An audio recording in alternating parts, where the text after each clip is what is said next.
ಮತ್ತು ಮರಳಿ B J ಪಿಗೆ ಬರ್ಬೋದು. 2022 ಗೆಲ್ತಾರೋ ಇಲ್ಲವೋ ಅದು ಬೇರೆ ಮಾತು.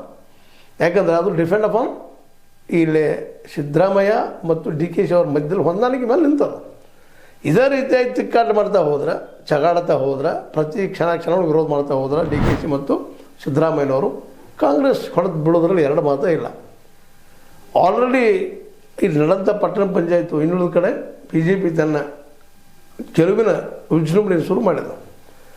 ಮತ್ತು ಇದು ಹಿಂಗೆ ವಿರೋಧ ಬೆಳೀತಾ ಹೋಯಿತು. ಇದೇ ಜಗಾಡ್ತಾ ಹೋದ್ರಪ್ಪ ಅಂತಂದ್ರೆ, ಬಡ್ದಾಡ್ತಾ ಹೋದರು, ಕುರ್ಚಿಗಾಗಿ ಮಾಡಿದರೆ ಇಲ್ಲಿವರೆಗೆ ಮಾಡಿದ ಅವ್ರ ಸಾಧನೆ ಶೂನ್ಯ ಆಗ್ತದೆ. ಇಲ್ಲಿವರೆಗೆ ಕೊಟ್ಟದ್ದು ಗ್ಯಾರಂಟಿ 0 ಆಗ್ತದೆ.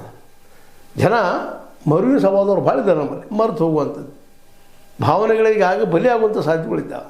ಇಂಥ ಪ್ರಸಂಗದಲ್ಲ ಸಿದ್ದರಾಮಯ್ಯ ಮತ್ತು ನಮ್ಮ ಡಿ ಕೆ ಶಿವಕುಮಾರ್ ಅವ್ರು ಯಾವ ರೀತಿ ವರ್ತಿಸ್ತಾರ, ಹೆಂಗೆ ಹೊಂದಾಣಿಕೆ ಮಾಡ್ಕೊಂಡು ಹೋಗ್ತಾರೆ ಅದ್ರ ಮೇಲೆ ನಿಂತಂಥದ್ದು.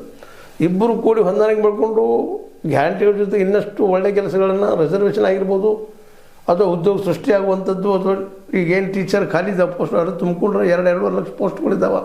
ತುಂಬಿದ್ರೆ ಜನರೇನೋ ವಿಶ್ವಾಸ ಮೂಡ್ಬೋದು ಇರ್ಬೋದ್ರ. ಇಲ್ಲ ಆದರೆ ನಿಶ್ಚಿತವಾಗಿಯೂ ಕಾಂಗ್ರೆಸ್ ಹೊಡೆದು ಬಿಡೋದ್ರಲ್ಲಿ ಎರಡು ಮಾತೇ ಇಲ್ಲ.